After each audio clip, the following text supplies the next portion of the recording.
guys, thanks for watching MP Educations. Today we are going to discuss class 9 physics work and energy part 4. ठीक है, actually chapter तो हम लोगों ने already complete कर दिया था, बट आई टोल्ड कि हम लोगों का तीन मेन चीज रह गया था, proof of potential energy, proof of kinetic energy and law of conservation of energy. ठीक है, ये तीनों प्रूफ आज के वीडियो में हम लोग कंप्लीट करने वाले हैं. वीडियो बहुत ही छोटा होने वाला है, तो देखते रहिए.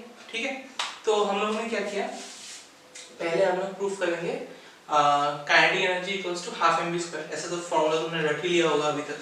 ठीक है, तो इसको पहले सिचुएशन को जानेंगे, फिर देखने से बोलोगे कि सर इतना सारा लिखना है. लिखना तो है ही, बट समझ लो पहले फिर लिखो. ठीक है, क्या लिखा बोलो. Let us consider a body of mass m. एक बॉडी है जिसका मास है m, moving with a velocity v. ठीक है, एक बॉडी लिया, दिस इज आवर बॉडी. ठीक है, a एक बॉडी है, उसका मास है m और उसका वेलोसिटी है v. ठीक है, इज एट पोजीशन a, मतलब ये पोजीशन a में खड़ा है. Let it enters into a medium m. ये है मीडियम m. ये जो बॉक्स देख रहे हो, ये मान लो एक मीडियम मतलब कुछ भी हो सकता है. ठीक है, वाटर हो सकता है, एयर हो सकता है, वैक्यूम हो सकता है. तो हमने एक मीडियम ले लिया m. ठीक है, which opposes the motion of the body with a constant force f. तो अगर मान लो यहाँ पे पानी है, तो पानी में अगर घुसोगे तो तुमको क्या देगा, ऑपोजिट साइड में एक फोर्स देगा. सो वही फोर्स हमने पकड़ लिया, क्या, F. ठीक है, the velocity of the body decreases gradually and it will come to rest at position V. यहाँ पे इनिशियल वेलोसिटी कुछ था V. जब ये यहाँ पे घुसा ऑपोजिट साइड से जो, तो you are getting a force. Therefore at point B ये बॉडी आके क्या हो गया, यहाँ पे स्टॉप हो गया. ठीक है, after travelling a distance s. So A से लेके B तक डिस्टेंस कितना है, s डिस्टेंस ट्रेवल किया. ठीक है, ये जो डायग्राम बनाया उसको ही in the form of words हमने लिखा. ठीक है, कौन क्या रिप्रेजेंट कर रहा है. in going through a distance s against the opposing force F, the body has to do some work. अभी देखो, कोई अगर मैं यहाँ से पुश कर रहा हूँ इसी के ऊपर, that means what, work is done on that body, right? मतलब जब तुम काम कर रहे हो, जब तुम अपोज कर रहे हो, फोर्स दे रहे हो, मतलब क्या हुआ, some work is done because force देने से ऑब्जेक्ट का क्या हुआ, मूवमेंट हुआ, राइट? तो work done is given by क्या, हम लोगों को पता है कि work done is force into displacement. ये हमने पहले चैप्टर में पहले क्लास में किया था. ठीक है, एट पॉइंट B. अभी देखो B पॉइंट पे आते तो बॉडी क्या हो गया, रेस्ट में हो गया, तो इसका वेलोसिटी क्या होगा, 0 होगा. All the kinetic energy of the body is used up in doing work W. देखो, जब तुमने ऑब्जेक्ट को ऐसे तुमने पुश किया, सपोज एक छोटा सा खेलने का गाड़ी है, तुम जब उसको पुश करते हो वो थोड़ी देर जाके क्या होगा, स्टॉप हो जाता है. मतलब जब तुमने उसको पुश किया, तब क्या होगा, तुम्हारा हाथ से जो पोटेंशियल एनर्जी उसमें गया वो काइनेटिक एनर्जी में कन्वर्ट हो गया. जब वो एनर्जी खत्म हो जाएगा तभी वो क्या करेगा, स्टॉप करेगा. अदरवाइज अगर तुमने इनफाइनाइट एनर्जी दे दिया तो वो गाड़ी क्या, इनफाइनाइटली मूव करता जाएगा. हाँ कि नहीं, जब उसमें एनर्जी खत्म हो जाएगा तभी क्या होगा, वो खत्म मतलब 0 हो जाएगा. तो जो तुमने वर्क डन दिया वो क्या हो गया, मूव करने पे काइनेटिक एनर्जी में कन्वर्ट हो गया. याद है ना, काइनेटिक एनर्जी क्या था कि when the object is in motion, then उसके साथ जो एनर्जी एसोसिएट होता है उसको हम लोग बोलते हैं kinetic energy. So used up in doing work W. तो kinetic energy must be equal to work done, right? क्योंकि हम लोगों को पता है कि वर्क डन और energy although they are different, but काम क्या है, सेम ही है. जितना वर्क डन करोगे उतना ही एनर्जी इस्तेमाल होगा, राइट? तो काइनेटिक एनर्जी क्या होगा, must be equal to work done. तो kinetic energy equals to work done, और वर्क डन की जगह हम लोगों को पता है F into S, तो वो बैठा दिया हमने. ठीक है, ठीक है, F into S. अभी now we know from third law of motion, नहीं, from third equation of motion. Equation of motion जो पहला चैप्टर में 3 इक्वेशन क्या था, याद है कि नहीं? उसमें से थर्ड वाला क्या था, v square minus u square equal to 2as, right? और यहाँ पे देखो फाइनल वेलोसिटी क्या है, 0 है, और इनिशियल वेलोसिटी तुम्हारा v है, राइट? तुमने जब इनिशियली पुश किया था उसका वेलोसिटी हमने v लिया, और फाइनली क्या हो गया, वो स्टॉप हुआ तो 0. यहाँ पे final velocity 0 minus u square क्या हो जाएगा तुम्हारे लिए, v हो जाएगा. तो v square 0 square minus v square equal to 2as, right? तो v square equal to minus 2as रहे. ठीक है, समझ में आया? माइनस रहेगा क्यों। अच्छा और एक्सीलरेशन बोलो क्या होगा? एक्सीलरेशन ये ऑपोजिट की तरफ से अगर फोर्स दे रहे हो तो वेलोसिटी डिक्रीज करता है, तो वो क्या होता है? रिटार्डेशन होता है। क्लास 9 का फर्स्ट चैप्टर जो किया था एक्सीलरेशन रिटार्डेशन, अगर वेलोसिटी बढ़ा तो एक्सीलरेट, यहाँ पे वेलोसिटी क्या हो रहा है? डिक्रीज होके फिर जीरो होगा। If the velocity is decreasing therefore acceleration must be minus है, तो minus v square equal to minus 2as, minus minus will get cancelled, तो v square equal to 2as। ठीक है, ये तुमको मिलेगा। अभी इसको एक इक्वेशन दे दो, इक्वेशन 2। ठीक है, अभी हम लोगों को पता है कि from Newton's second law of motion, मैंने शॉर्टकट पे लिखा, जगह नहीं है, उन्होंने पूरा लिखा। From Newton's second law of motion क्या था? F equal to ma, remember F equals to m into a। यहाँ से a क्या होगा? a equal to f by m। ठीक है, वो क्या करोगे तुम? इक्वेशन 2 में पुट कर दो। ठीक है, इक्वेशन 2 क्या है? ये जो 2 है, v square equal to 2as, a की जगह हम लोग क्या लिख सकते हैं? f बाई m, s की जगह ऐसे लिखो।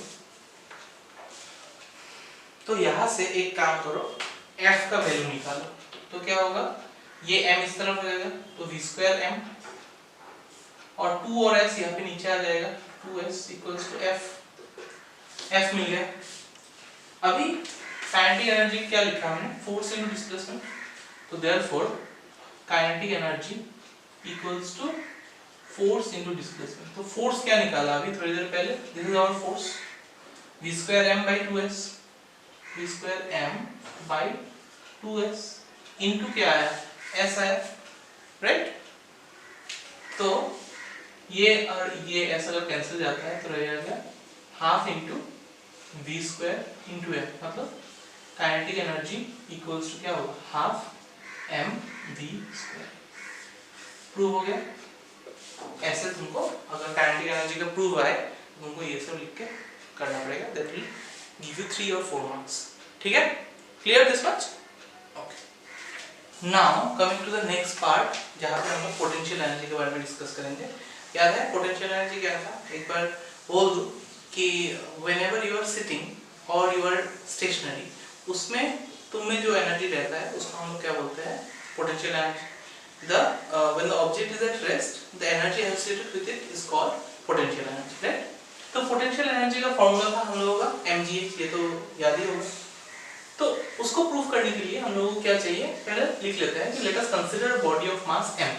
Suppose ये एक बॉडी है, मास इसका m है, is raised to a height h. मान लो ग्राउंड फ्लोर से फर्स्ट फ्लोर में उठाया है, तो हाइट है h above the surface of the earth. Okay.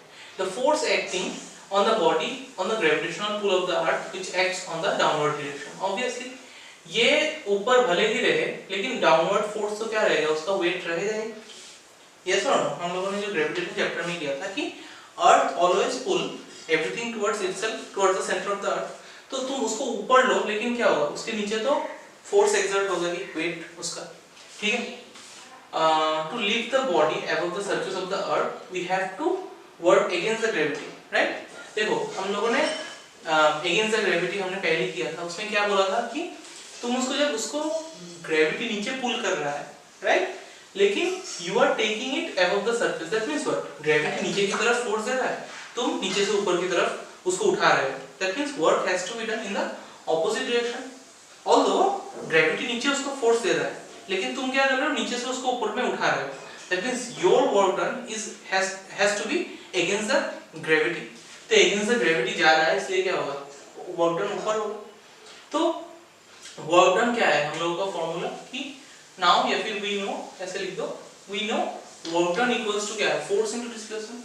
अभी ये जो फोर्स है, ये फोर्स कौन सा फोर्स है? इसका फोर्स मतलब this is the weight of the body. हम लोगों ने mg किया था लास्ट चैप्टर में, m into mass into acceleration due to gravity करने से वेट आता है।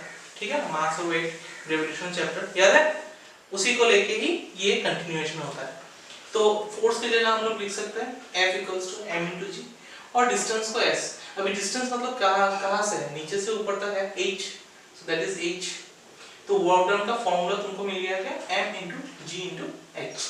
Okay, now this work stores in the form of potential energy. अभी देखो मैंने बोला ही था तुम लोगों को कि सपोज ये बॉडी नीचे है, ठीक है, फर्स्ट फ्लोर पे है या फिर ग्राउंड फ्लोर पे है, मैंने इसको फर्स्ट फ्लोर पे उठाया, that means what, I am doing the work against the gravity and that work, मैंने जो ये काम जो किया ये क्या होगा, इसका बॉडी में इन the form of potential energy store हो गया। सो मैंने जो इसको उठाया ऊपर, तो मेरा जो मस्कुलर फोर्स अप्लाई हुआ, मेरा जो वर्क डन हुआ, वही क्या हो गया, इन the form of potential energy इसके अंदर स्टोर हो गया। So that potential energy is nothing but the work done, right. तो वर्क डन क्या था, mgh। तो पोटेंशियल एनर्जी की जगह हम लोग mgh, तो EP मतलब पोटेंशियल एनर्जी इक्वल्स टू क्या होगा, mgh, ठीक है। और मैंने और एक चीज बोला था कि तुम लिफ्ट से जाओ या फिर पैदल चल के सीढ़ी से उठो ऊपर, इन both the cases the work done remains the same, right. मतलब एक नोट दिया था शायद मैंने चैप्टर के बिगिनिंग में कि potential energy does not depend on the path. तुम हाइट 10 मीटर ऊपर उठे हो ग्राउंड से, तो 10 मीटर तुम पैदल उठे हो या लिफ्ट से उठे हो, दैट डजंट मैटर। अगर तुम उस हाइट में रीच कर जाए, that means your potential energy is the same, ठीक है। सो यहाँ पे एक नोट मैंने बोलना चाहूंगा, या फिर शायद पहले भी बोला होगा। सपोज दो ऑब्जेक्ट है, this is one object and this is another object, both are raised to this height, ठीक है। यहाँ पे ये भी है, ये भी ऑब्जेक्ट यहाँ पे है, एक को तुमने ऐसे जाके ऐसे जाके ऐसे जाके फिर ऐसे उठाया, ये है पाथ, ठीक है। और एक को तुमने क्या उठाया, सीधा डायरेक्टली उठाया।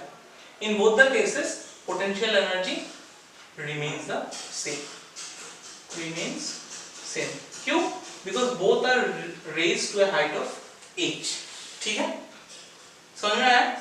ये है तुम्हारा पोटेंशियल एनर्जी का प्रूफ, ठीक है। ये कभी कभार 2 या 3 मार्क का आ सकता है। So make sure you understand this, then you draw this, then you do this part. Okay, clear this much? चलो last topic of the chapter में आते हैं, law of conservation of energy, ठीक है। Law of conservation of energy क्या कहता है कि सम ऑफ पोटेंशियल एनर्जी और काइनेटिक एनर्जी हर एक पॉइंट पे क्या रहता है, सेम रहता है, कांस्टेंट रहता है, ठीक है। कंजर्वेशन ऑफ एनर्जी मतलब क्या है, कंजर्व करना। मतलब मैं एक एग्जांपल, छोटा सा एग्जांपल दिखाऊंगा with the help of A oscillating body. Oscillating body मतलब ये एक, मान लो रिजिड बॉडी है, वहां से तुमने एक पेंडुलम को लगा दिया। पेंडुलम मतलब एक थ्रेड के अंदर एक बॉब लगा दिया, एक बॉल लगा दिया, ठीक है। तो उसको तुमने अगर यहाँ तक उठाया such that it gains A height of h, ठीक है। उसको छोड़ दिया तो वो क्या करेगा, एक बार यहाँ से यहाँ तक आएगा, फिर यहाँ से यहाँ तक आएगा, ऐसे करके ये ऑसिलेट करता रहेगा, इट विल कंटिन्यूअसली मूव। तो ड्यूरिंग दिस प्रोसेस क्या होता है, पोटेंशियल एनर्जी और काइनेटिक एनर्जी के बीच में बार-बार चेंजेस आता है, ठीक है। तो तुम देखो, तुम सोचो, अगर सपोज तुमने यहाँ से बॉडी को, सपोज ये पोजीशन क्या है, C है, suppose this is the position C। यहाँ से तुमने क्या किया, बॉडी को पहले ऊपर उठाया।